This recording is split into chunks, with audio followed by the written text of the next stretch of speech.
Hello and welcome to your Salmon Arms Silverbacks Game Day Preview presented by the Woodshop for Saturday, April 24th. Tonight your Silverbacks will take on, you guessed it, the Vernon Vipers, the 7th head-to-head meeting of the season, and your backs enter 1 point behind Vernon in the standings. So far this season head-to-head, your backs are 1, 2, and 3. 4 of the 6 games against the Vipers have gone to overtime.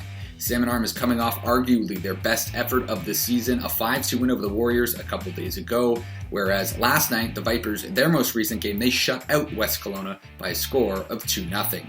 Of course, we'll start by recapping the last game for the Backs, that 5-2 win. And the Backs' first 2 goals of the game both came from Simon Tassi. First, halfway through the first period, on an odd-man rush, he tried to center a pass for Sullivan Mack, ended up going off a Warrior stick and entered their own net. Then early in the second period, Tassi with a fabulous individual effort. After Serdachny flipped a pass for him, Tassi was able to sneak behind the defense, settle down the bouncing puck, and finish on the forehand to give the Backs a 2-0 lead. Carter Wilkie would score for the Warriors to make it a 2-1 game, but the Backs responded with 2 goals in the second period. First, it was Tucker Hartman scoring for the second consecutive game after he let a shot go from the right circle through a bunch of traffic that made it 3-1. And then Drew Bennett connecting with Cameron Recchi after Bennett almost had a breakaway. He spun back after he was pressured away from the net and found Recchi in front to make it 4-1 on Recchi's third of the pod season.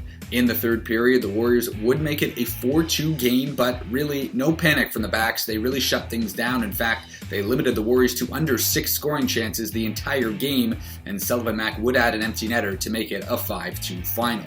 Now, heading into tonight, again against Vernon, where the Backs do only have 1 win in the 6 head-to-head tries, head coach Tyler Shattuck says what tonight will probably come down to is capitalizing on their chances, as so far through 6 games against Vernon, the Backs have actually done fairly well in creating offense.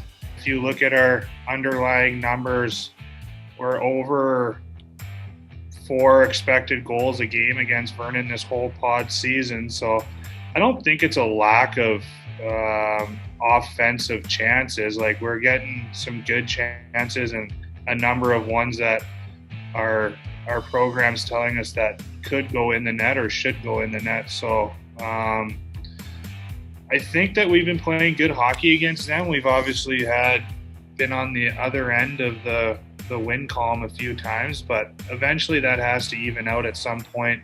Your Twin Anchors Silverback player to watch for tonight's game is defenseman Joakim LeMay. He has 10 assists thus far in the pod season, leading the way for Backs defensemen, and he had a primary assist, a great one on Tucker Hartman's game-winning goal last game as he snuck down the wall after faking out the forward, creating some space, and then that vision with the cross-ice pass that actually panked off Philip Jock, but it did find the stick of Tucker Hartman. LeMay is your Twin Anchors player to watch for tonight's game. How to tune in, of course, BCHL TV will carry the game, and we have Puck Drop tonight starting at 6 p.m., just after 6, so we will be on the air starting at 5:45 Pacific Time. We hope you'll join us then.